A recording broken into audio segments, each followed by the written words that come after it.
नकली सपने दिखाने वाले आगे निकल गए। भ्रष्टाचार से देश को मुक्त कराना चाहिए कि नहीं कराना चाहिए। आजादी के नायक और साफ सुथरी राजनीति के पक्षधर महात्मा गांधी का जन्म दिवस है आज। इस मौके पर हरियाणा में कौन बनेगा मुख्यमंत्री का सफर शुरू हो रहा है। यह सफर तब तक चलेगा जब तक आप नई सरकार नहीं चुन लेते, हरियाणा की जनता नई सरकार नहीं चुन लेती। हम सभी शहरों में जाएंगे, हर बड़े शहर में जाएंगे, वहां के नेताओं से सवाल करेंगे, वहां की जनता को बताएंगे कि क्या किया उनके नेताओं ने पिछले 10 साल की हरियाणा की राजनीति में, क्या हुआ, क्या है अपील, क्या है दलील, क्या है नेताओं का पक्ष। ये तमाम चीजें हम उनके सामने रखेंगे और इसकी शुरुआत कर रहे हैं हम हरियाणा के करनाल से। करनाल के जनता हमारे साथ है, करनाल के नेता हमारे साथ हैं। नेताओं से सवाल जवाब का सिलसिला आगे बढ़ेगा और ये भी जानेंगे कि आखिरकार गांधी जी के रास्ते पर कितने नेता आज भी चलते हैं। तमाम बातें होंगी, लेकिन पहले एक बार रूबरू करा दूं अपने मेहमानों के साथ। कांग्रेस के सुरेंद्र नरवाल हैं, करनाल से कांग्रेस के टिकट पर लड़ रहे हैं। बीजेपी के बख्शीश सिंह असम सीट से लड़ रहे हैं।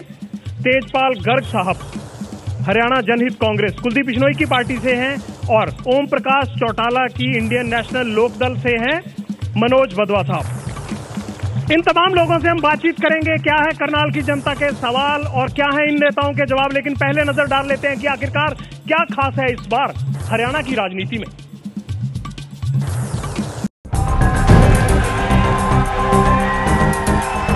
गठबंधन टूटने और नए समीकरणों की वजह से इस बार हरियाणा विधानसभा चुनाव बेहद दिलचस्प हो गया है।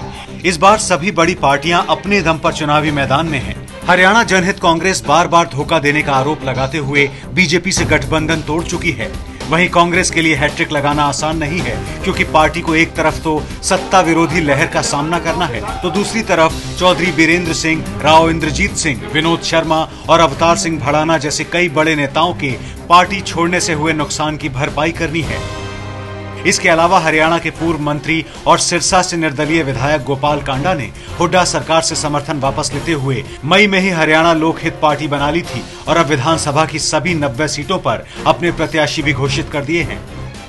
ऐसे में कांग्रेस को कई मोर्चों पर एक साथ लड़ाई लड़नी है। मुख्य विपक्षी दल INLD ने 2009 में हुए चुनाव में 31 सीटें जीतकर अपना दबदबा दिखा दिया था, मगर इस बार पार्टी उतनी मजबूत हालत में दिख नहीं रही।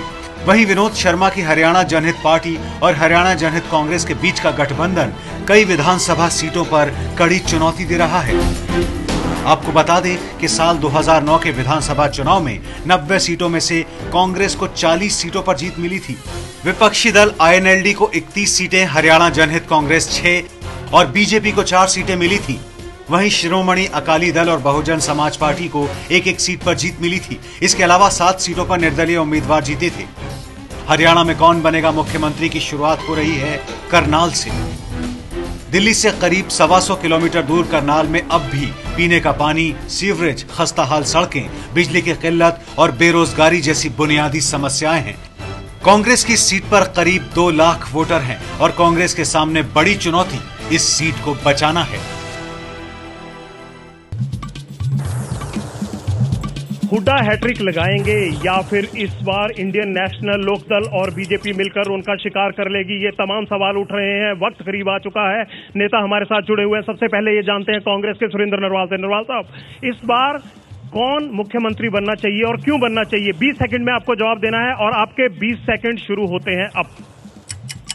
हरियाणा का मुख्यमंत्री चौधरी भूपेंद्र सिंह हुड्डा बनना चाहिए, क्योंकि चौधरी भूपेंद्र सिंह हुड्डा ने कांग्रेस पार्टी की सरकार ने इन पिछले लगभग 10 वर्षों में इस प्रदेश की जनता की भलाई, उन्नति और तरक्की और बढ़िया आपसी भाईचारे के लिए इतने ज्यादा काम किए हैं जिसका कुछ अंत नहीं। और आज हरियाणा के अंदर विकास की टाइम खत्म हो गया।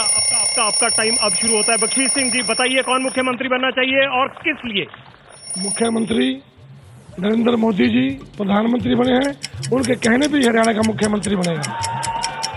उनके कहने पे बनेगा, वो तो नहीं बनने जा रहे ना? बनेंगे। बीजेपी का हरियाणा से मुख्यमंत्री बनेगा, जिसको पार्टी आदेश करेगी वही मुख्यमंत्री बनेगा। किसी का नाम तय थोड़ी होता पहले, इसमें पहले तय नहीं होता नाम। इसमें नाम तय होने में कितना टाइम लगेगा? अभी जब चुनाव होगा हमारी सीटें आएंगी, जिसको मेंबर पार्लियामेंट चुनेंगे वो बन जाएगा। चलिए, आपका टाइम हुआ खत्म। तेजपाल गर्ग जी, इन्होंने तो प्रधानमंत्री को लेकर, मुख्यमंत्री को लेकर इकट्ठा ही सब कुछ घालमेल कर दिया। आपका टाइम शुरू होता है अब कि कौन मुख्यमंत्री बनना चाहिए और क्यों? देखिए, मुख्यमंत्री हरियाणा के आदरणीय चौधरी कुलदीप बिश्नोई जी बनेंगे, जो भाजपा के सुप्रीमो हैं। हमारी जो हरियाणा जनहित कांग्रेस की नींव ही हरियाणा की जनता के हितों के लिए है। हमारा एक ही नारा है, समान विकास और समान रोजगार।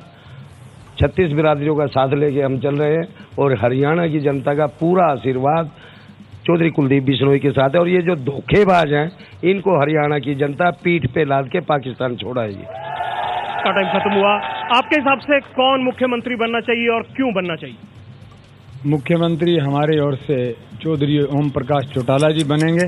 उन्होंने पहले भी विकास किया है समुचित रूप से और अब भी वो विकास करेंगे बिना किसी भेदभाव के।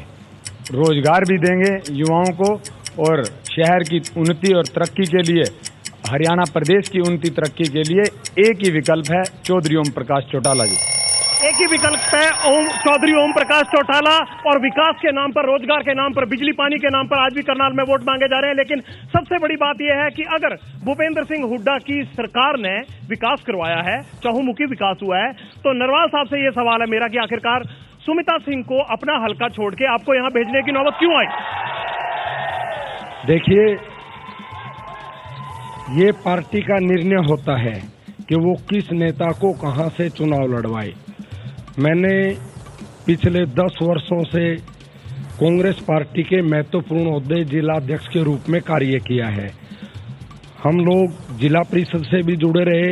हमारा सवाल यह है कि सुमिता सिंह ने करनाल छोड़कर असंध को अपनी पसंद क्यों बनाया अगर विकास करवाया कांग्रेस ने? तो ये पार्टी का निर्णय है। जो हमारी पार्टी निर्णय लेती है उस पार्टी को हर नेता को मानना पड़ेगा। निर्णय किस लिए लिया गया, मेरा सवाल यह है नरवाल साहब। निर्णय इसलिए लिया गया कि वो पार्टी शायद ये क्षमताएं देखती हो कि वो वहाँ पे बेहतर कर सके और मैं करनाल की जनता की उससे बेहतर सेवा कर सकता हूँ, इसलिए किया होगा। क्या आपको लगता है कि सुमिता सिंह ने जो नहीं किया वो नरवाल साहब कर सकते हैं? ना इन्होंने पहले किया है ना ये कर सकते हैं। इन्होंने तो सिवाय करनाल के 10 साल बर्बाद करने के अलावा कुछ भी नहीं किया है। आप सहमत हैं इस बात से? बिल्कुल, इन्होंने ना किया, ना ये करेंगे, ना नॉर्मल तेल होगा, ना राधा चाहिए। लेकिन आपके विधायकों ने ही जाके इनकी सरकार बनी, तभी राधा नाची 5 साल। देखिए माया के आगे तो ना ढोल। बिश्नोई के 6 विधायक बने थे, उनमें से 5 भागे। देखिए, जब इन्होंने उनका करोड़ों रुपए मुंह में भर दिए तो भागेंगे, वो जेल में भी हैं। तो आपके लोग जो हैं वो पैसे लेके चले जाते हैं, पार्टी बदल लेते हैं। हमारे तो दुनिया के भागते हैं, पहले इन्हें के भी भागे, बंसीलाल जी के भी भागे। इस बार बचे रहेंगे नहीं? इस बार सरकार बनाएंगे, सरकार बनेगी। बख्शी सिंह जी, आप तो मोदी के नाम की लहर में सोच रहे हैं कि वही नैया पार लगा जाए, बाकी तो बीजेपी का काडर वोट रहा नहीं। तो आपको लगता है कि ये 3 लोग जो पुराना काडर वोट है इनका यहाँ पर, उसको बीजेपी मात दे पाएगी? ऐसे जी, बीजेपी जो वोट है, बीजेपी का पक्का वोट है। बीजेपी पार्टी जो है एक सिद्धांतों पर चलने वाली पार्टी है, राष्ट्रीय पार्टी है। और जब देश में मोदी जी अपना प्रचार कर रहे थे और मोदी जी को कांग्रेस वाली सोनिया गांधी एक ही बात कह रही थी कि मोदी जी गरीब परिवार से हैं, मोदी जी चाय बेचने वाले हैं, लेकिन गरीब लोगों ने जब मोदी जी को वोट दिए और 336 सीटों पर जीतकर हिंदुस्तान में अपना प्रधानमंत्री बने। तो क्या आप केंद्र की राजनीति से ही राज्य में अपनी राजनीति करना चाह रहे हैं, या कोई मुद्दा आपके पास भी है, जनता है आपके पास? आप तो ये भी कहा जा रहा है कि किसी का ईंट किसी का रोड़ा, भानुमति का कुनबा जोड़ा। ऐसी कोई बात नहीं है। अगर देखो, आप संघ विधानसभा में जाके देख लो, पिछले 10 साल में जो नौकरियां संघ में मिलनी थी रोहतक और झज्जर में चली गई। जो आप संघ में चले जाओ, कोई कॉलेज नहीं है, कोई बस अड्डा ठीक नहीं है और हॉस्पिटल में कोई डॉक्टर नहीं है। इससे बढ़िया घटिया बात और पक्षपात का आरोप है कांग्रेस पर। पक्षपात किया आपने, रोहतक झज्जर को सब कुछ दिया, करनाल को कुछ नहीं मिला। देखिए, ये बात और ये आरोप बिल्कुल निराधार है। करनाल के अंदर अनेक काम हुए। हमारे यहाँ पे 650 करोड़ रुपए की लागत से कल्पना चावला मेडिकल कॉलेज आप देखेंगे बनने लग रहा है, लेकिन उसकी जहां उसको जमीन दी गई है उस पर सवाल है। नहीं, जो वो सवाल उठाते हैं वो लोग गलत है, सवाल उठाते हैं। वो इतनी अच्छी जगह है जिसका कुछ अंत नहीं, क्योंकि मेडिकल कॉलेज सरकार ने इसलिए बनाया कि वहाँ पे लोग बहुत आराम से और बहुत जल्दी वहाँ पे सुविधा, उनको मेडिकल फैसिलिटी। लेकिन आपकी एम्बुलेंस को वहाँ जाने के लिए सड़कें इतनी संकरी और ट्रैफिक वाली हैं, वहाँ से कैसे गुजर के हॉस्पिटल तक पहुँचेंगे? सड़कों की बहुत बुरी हालत है। शायद इस बात की आपको जानकारी नहीं, मैं आपसे बतलाना चाहूँगा और मेरी ये करनाल की जनता इनकी जानकारी में भी देना चाहूँगा। जो मौजूदा रोड है, इस रोड को भी हम लोग चौड़ा कर रहे हैं 15 फीट, और इसका जो मेन गेट लगेगा 5 साल में, 1 सेकंड, 5 साल जवाब सुनिए, मुझे पूरा जवाब देने दीजिएगा, उसके बाद आगे बोलिए। देखिए, एनडीआरआई के सामने से इसका एक नया रोड जाएगा, उसी पे गेट लगेगा। एनडीआरआई हमारी वो बेल्ट है कि वहाँ पे कोई भी रेजिडेंटल कॉम्प्लेक्स नहीं, कभी भी नहीं आएगा। साल में आपसे नेशनल हाईवे पूरा नहीं हुआ, जो दिल्ली से अमृतसर को जोड़ता है, वो हाईवे पूरा नहीं हुआ, आप नई सड़क बनाने की। 1 मिनट, हमारी बात सुनिए। हमारा वो रोड तो एज इट इज चलेगा ही चलेगा, वो खुला रोड है, वहाँ पे कोई भी रेजिडेंटल कॉम्प्लेक्स नहीं है। एक नया रोड, मैं उस रोड की बात कर रहा हूँ जो आके डेयरी फार्म के सामने से जो मेडिकल कॉलेज के लिए अलग से एक रोड बनेगा। मैं आपके पास आता हूँ, मैं जनता से पूछ लेता हूँ कि जैसे रोहतक के लिए बड़े हाईवे बनाए गए हैं, क्या करनाल के आसपास या नेशनल हाईवे पे हाईवे बने? सवाल पूछिए। करनाल के आसपास नेशनल हाईवे पे तो हाईवे बनना ही चाहिए, रिंग रोड बनना चाहिए। हजारों मौतें होती है हमारे यहाँ पर शहर। क्या विकास हुआ? विकास हुआ?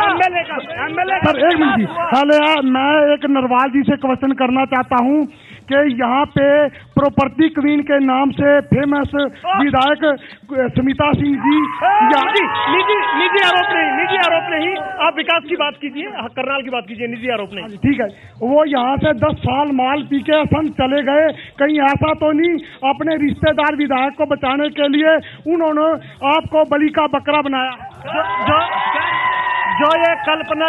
जो ये कल्पना चावला कॉलेज की बात हो रही थी, कुटेल में 100 किले पंचायत दे रही थी, तो वहां क्यों नहीं बनाया खुले में? ये बड़ा सवाल है कि आखिरकार जो विकास होना चाहिए वो नहीं हो पाया। विधायकों का अपना विकास हुआ, ये आपकी पार्टी पे इल्जाम है, आप 10 साल से सत्ता में। देखिए,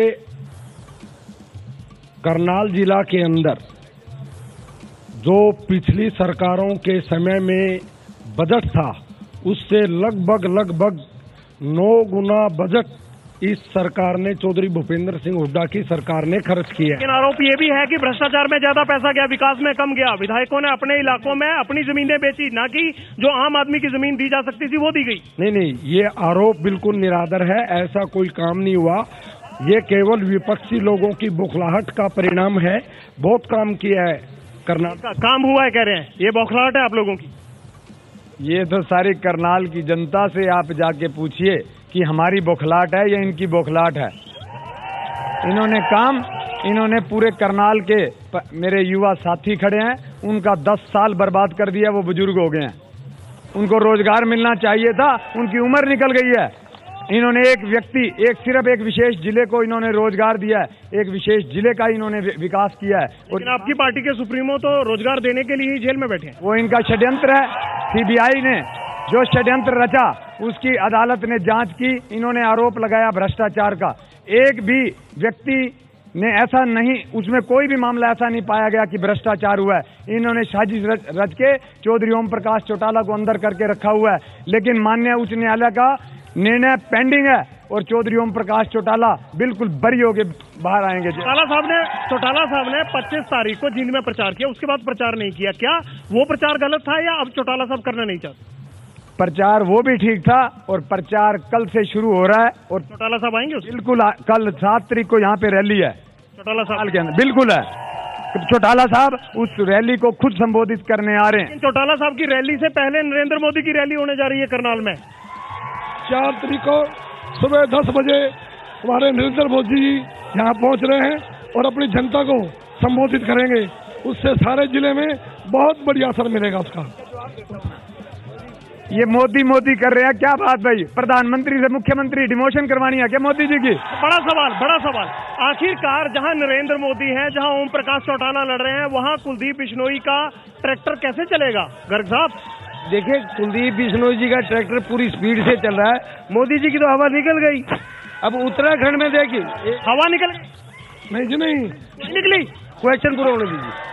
देखिए यार, एक मिनट खो जा कि ना, उत्तराखंड में इनको 5 सीटें मिली MLA की कितनी मिली, सारे हार गए बीजेपी वाले।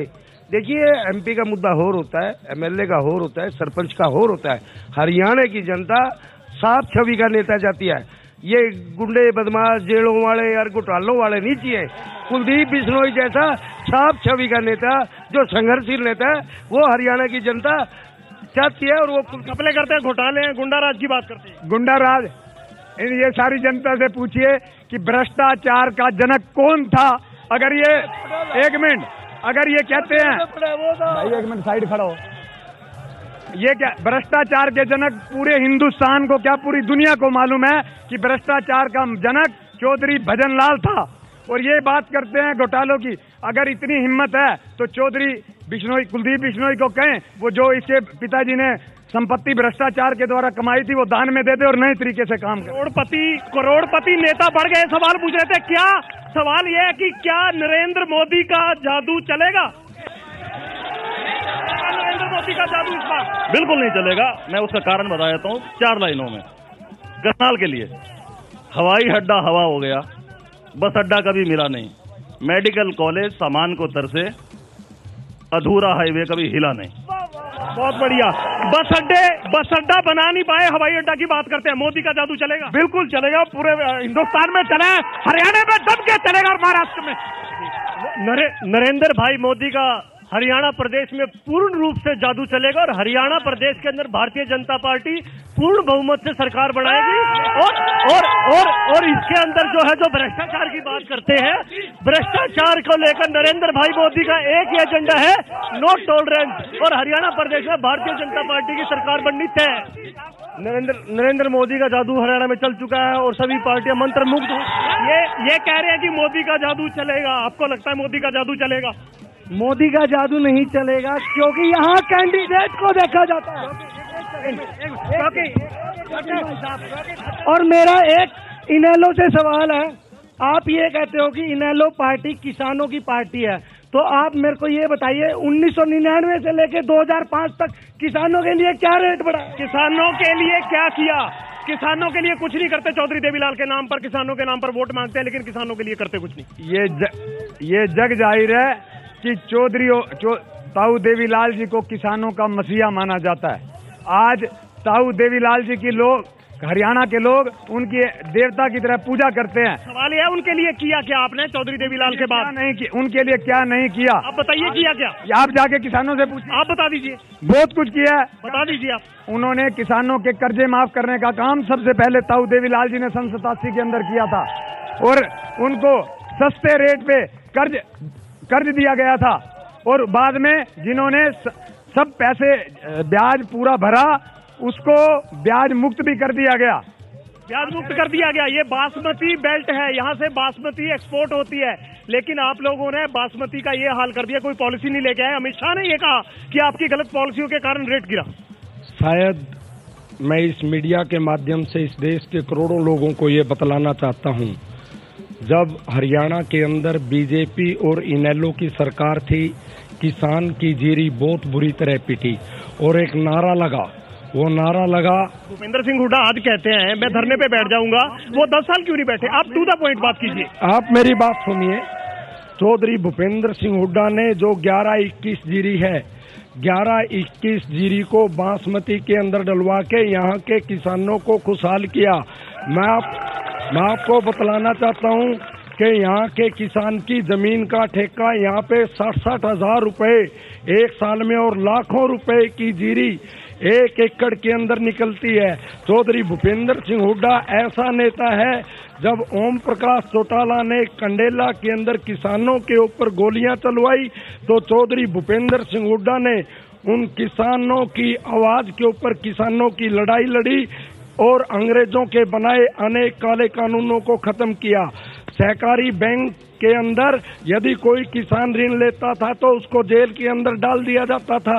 यदि कोई उद्योगपति चाहे करोड़ों रुपए भी उसने सरकार के देने हो तो उसको कुछ नहीं सरकार बिगाड़ सकती थी।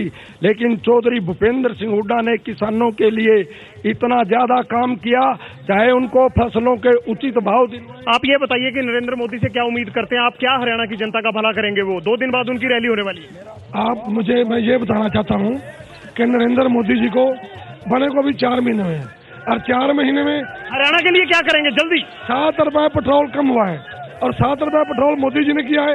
डीजल के ऊपर पाबंदी लगी है, कोई डीजल का रेट आगे बढ़ नहीं रहा, और हमारे 8 में से 7 MP बन के हरियाणा में गए हैं। इससे बड़ी और काम क्या हो? चलिए, हम ये मानते हैं कि मोदी साहब ने जो किया है उसको लेकर बीजेपी को लगता है कि कहीं ना कहीं विधानसभा में भी उनकी नैया पार लगेगी, लेकिन कई सवाल अभी भी बाकी हैं और उनके जवाब जनता चाहती है इन नेताओं से। आप अगर साफ सुथरी राजनीति चाहते हैं तो 15 अक्टूबर को वोट देने के लिए निकले। अगर आप वोट देंगे तभी साफ सुथरे नेता आपके हकों की बात करने के लिए विधानसभा तक पहुंच पाएंगे। बड़ा सवाल यह है, अगली मुलाकात होगी वहां जहां महाभारत हुआ था। एबीपी न्यूज पर खबरों का सिलसिला जारी है।